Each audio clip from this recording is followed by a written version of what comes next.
Shalom, selamat pagi Bapak Ibu Saudara yang dikasihi Tuhan Yesus Kristus. Selamat kita berjumpa kembali dalam renungan pada pagi hari ini, hari Rabu tanggal 17 Juni 2026. Dan kiranya saudara semua ada dalam keadaan yang baik, sehat, penuh sukacita, kuat dalam iman, dan berlimpah berkat Tuhan. Sebelum kita mendengarkan kebenaran firman Tuhan, mari kita berdoa.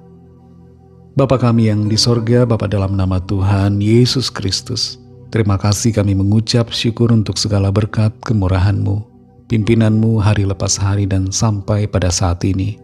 Terima kasih untuk kesempatan di hari baru ini, kami ada karena anugerah-Mu. Saat ini kami mau mendengarkan sabda firman-Mu, urapilah kami Roh Kudus agar kami mengerti dan mentaati akan setiap kehendak-Mu. Dalam nama Tuhan Yesus kami berdoa. Haleluya, amin.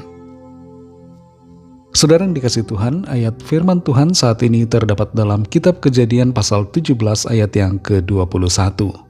Tertulis demikian, "Tetapi perjanjianku akan kuadakan dengan Ishak, yang akan dilahirkan Sara bagimu tahun yang akan datang, pada waktu seperti ini juga."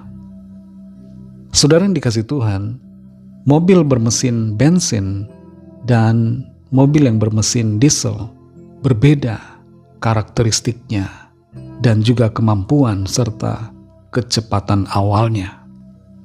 Mobil diesel kalau dipakai untuk balapan dengan mobil bensin biasanya akan kalah dalam hal kecepatan awal. Tapi kalau dipertandingkan soal kekuatan dan kemampuan untuk menarik beban yang sangat berat, mobil bermesin diesel bisa jadi pemenang. Ada istilah yang mengatakan hidup seperti mesin diesel. Maksudnya adalah hidup terasa lambat dan bahkan didahului oleh orang-orang lain. Sebenarnya dalam perjalanan hidup ini kita tidak perlu merasa kehidupan kita terlambat dibandingkan orang-orang lain. Karena setiap kita ada dalam rancangan waktu Tuhan. Setiap kita punya schedule dari Tuhan. Karena itu kita berjalan dalam waktu Tuhan, bukan dalam waktu kita. Kita perhatikan dalam Kejadian 17 ayat 21 ini. "Tetapi perjanjianku akan kuadakan dengan Ishak, yang akan dilahirkan Sara bagimu tahun yang akan datang, pada waktu seperti ini juga."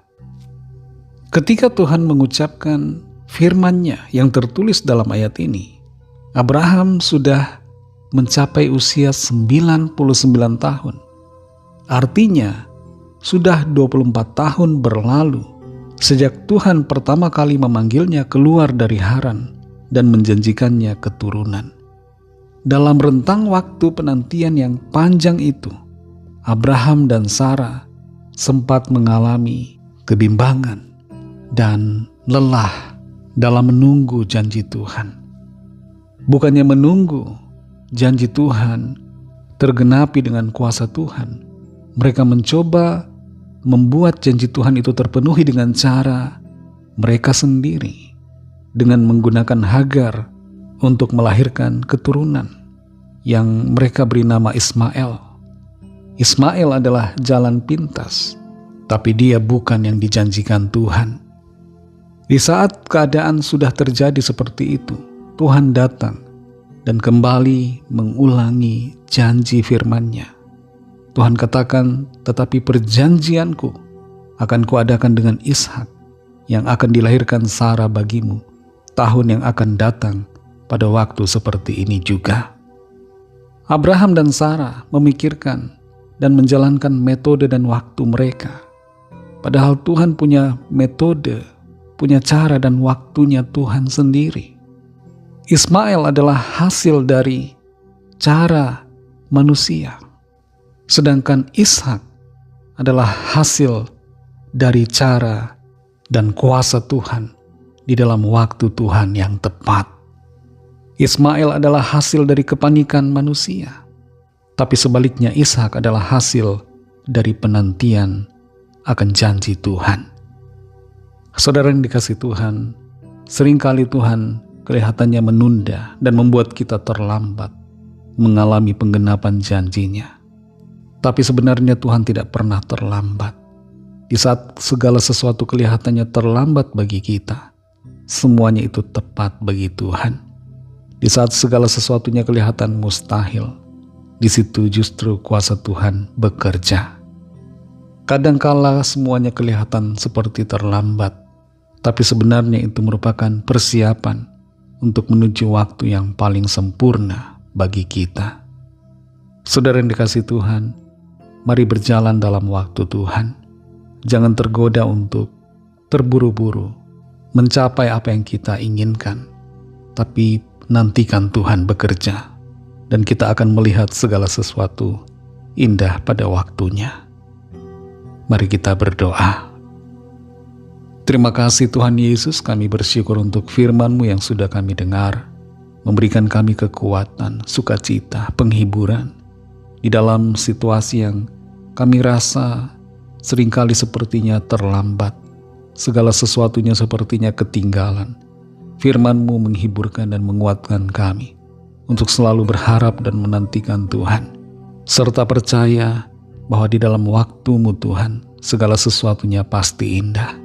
Kami mau melangkah dalam waktu Tuhan, bukan dalam waktu kami. Kami mau melangkah dalam cara-Mu Tuhan, bukan di dalam cara kami. Pimpin kami Roh Kudus untuk selalu melangkah di dalam kebenaran-Mu. Berkati kami di sepanjang hari ini dalam tugas dan aktivitas kami. Pimpin dan sertai kami, agar kami berhasil dan berkemenangan. Lawatlah setiap kami yang sakit, yang dalam pergumulan, yang sakit di bagian kaki, kelainan darah, dan lemah di beberapa bagian tubuh. Tuhan jamah, sembuhkan, pulihkan, berikan kekuatan. Saraf-saraf yang terganggu Tuhan sembuhkan. Kami percaya ada mujizat dan pertolongan Tuhan. Yang sedang dalam persoalan masalah dalam pekerjaan, dalam usaha, dalam rumah tangga, keluarga, Tuhan juga melawat dan menolong, memberikan jalan keluar yang ajaib. Berkatilah bangsa kami Indonesia, pulihkan ya Tuhan keadaan ekonomi bangsa kami, dan berikan kesejahteraan, kedamaian, keamanan. Berkati juga semua bangsa di dunia ini. Lawatlah setiap orang agar percaya kepadamu, sehingga mereka menerima anugerah keselamatan. Kami serahkan semua ke dalam tangan kasih-Mu, dalam nama-Mu yang kudus, nama Tuhan Yesus Kristus, kami sudah berdoa dan mengucap syukur. Haleluya. Mari sama-sama kita berdoa, doa Bapa kami. Bapa kami yang di sorga, dikuduskanlah nama-Mu, datanglah kerajaan-Mu, jadilah kehendak-Mu di bumi seperti di sorga. Berikanlah kami pada hari ini makanan kami yang secukupnya, dan ampunilah kami akan kesalahan kami, seperti kami juga mengampuni orang yang bersalah kepada kami. Dan janganlah membawa kami ke dalam pencobaan, tetapi lepaskanlah kami daripada yang jahat, karena Engkaulah yang mempunyai kerajaan, dan kuasa dan kemuliaan, sampai selama-lamanya. Amin. Terimalah berkat Tuhan. Tuhan memberkati engkau dan melindungi engkau. Tuhan menyinari engkau dengan wajah-Nya dan memberikan kasih karunia. Tuhan menghadapkan wajah-Nya kepadamu dan memberikan damai sejahtera. Berkat dan anugerah Allah Bapa, kasih karunia dari Tuhan Yesus Kristus, dalam persekutuan dengan Roh Kudus, menyertai saudara semua, sekarang ini dan sampai Maranatha Tuhan Yesus datang kembali, dan bahkan sampai selama-lamanya. Dalam berkat nama Tuhan Yesus Kristus, haleluya, amin. Puji Tuhan, saudara yang dikasihi Tuhan, Tuhan Yesus memberkati saudara semua. Selamat beraktivitas dan sampai jumpa dalam renungan yang berikutnya. Haleluya.